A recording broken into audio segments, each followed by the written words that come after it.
কেউ কারোর চেয়ে কম না, হয়তো পয়েন্ট টেবিলে 2 পয়েন্ট এদিক ওদিক আছে সবার।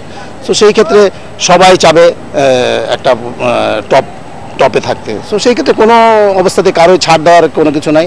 ক্রিকেটাররা উজ্জীবিত কোচদের মতন। আবাহনীর সাইফ কিংবা শেখ জামালের লেগি তানভীর হায়দার সবাই চান ব্যক্তিগতভাবে সেরাটা দিতে।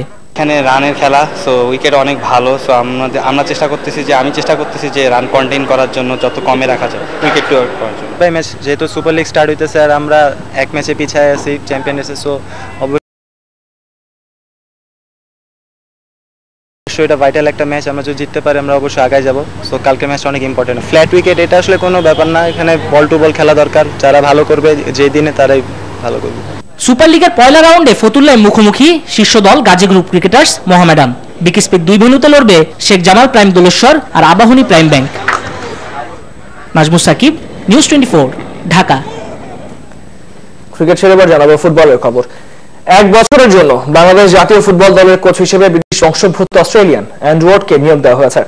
মঙ্গলবার বাফুফের নির্বাহী কমিটির জরুরি সভায় তাকে নিয়োগের বিষয়ে অনুমোদন দেওয়া হয়। এদিকে সম্প্রতি সিনিয়র ডিভিশন ফুটবল লিগে পাতানোর খেলার বিষয়ে বাফুফে বেশ জোরালো